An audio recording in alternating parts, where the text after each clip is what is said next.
Lots of people put their bike away for the winter and don't ride because of the cold weather, but that's not an option for me, and it doesn't have to be for you. Hopefully, with these few tips, we'll keep you riding year-round.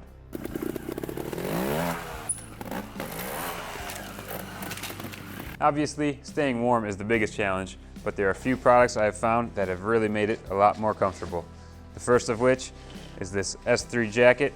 It's thick enough to keep you warm, but isn't so thick where it's restrictive in your movements.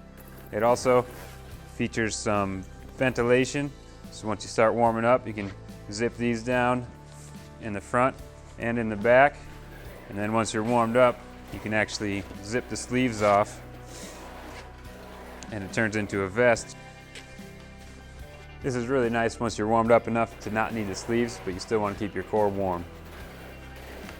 Usually the S3 jacket with a t-shirt or a jersey underneath is enough, but if I need to take it one step further, I go for a nice tight-fitting compression long sleeve shirt to replace the jersey or go underneath, and that really keeps you extra warm.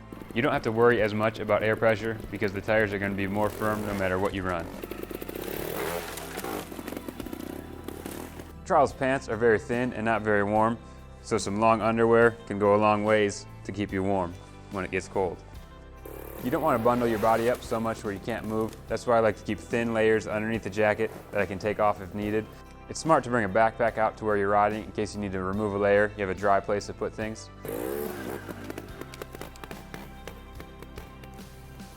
The suspension is also going to be slower the colder it gets. This will make your bike feel very heavy while hopping, so you're better off riding a little bit more open sections and just focusing on riding through things. Your hands are probably the hardest thing to keep warm. If your fingers go numb, you won't be able to feel the clutch or the brake and you lose control. So that's where the S3 elastic gloves come in handy. These are about as thick as I really like to use. They're thicker than a standard trials glove on the palm, but you can still have great control over the clutch and brake. And then they're extra thick on the outside to help with wind and keep your hands warm. When it gets down around 30, I'll start with these. Once I warm up, I'll switch to the standard trials gloves. But once it gets below 30, I'll pretty much run these the whole ride. When it gets down into the teens, my hands take a little bit longer to warm up. So I'll actually put my hand on the exhaust or even the header pipe, but be careful not to grab the header pipe too hard right away because it can be really hot and it can actually burn you even with thick gloves on. But I prefer to do this rather than put my hand over the exhaust and let the smoke warm my hands up. That smoke will get into your gloves and get into your hands, and it's pretty hard to get rid of that smell. When it gets down into the single digits or even below 0, I'll go for even more of a winter glove.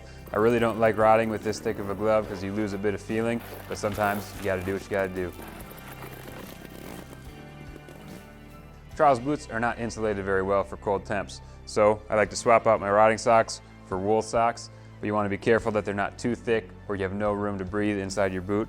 You can also take it one step further and wrap your feet in aluminum foil. That'll provide a great barrier from the cold. Next up is something I find myself wearing almost every day in the winter. It's a buff that goes around your neck like a neck warmer, but it's very thin so it can fit underneath your helmet, underneath hats without a problem. They come in Sherco, Scorpa, and S3 branding, and I highly recommend checking them out. Start with it up this high, covering my ears and the back of my head, and as I warm up, start to move it down. And once it's down like this, it's hardly noticeable, but it's still keeping you warm.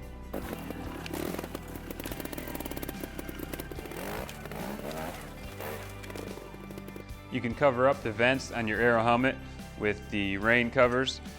They just help keep the heat in a little bit better. If you are like me and don't have a heated garage, you want to make sure to get all the snow off after the ride.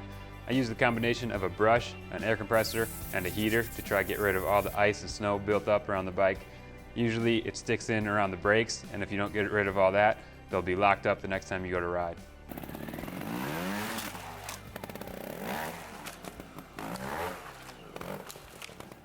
I guess that's all for now, but if you have any tips that we missed, be sure to leave them down below in the comments, and then get out and ride. Good luck!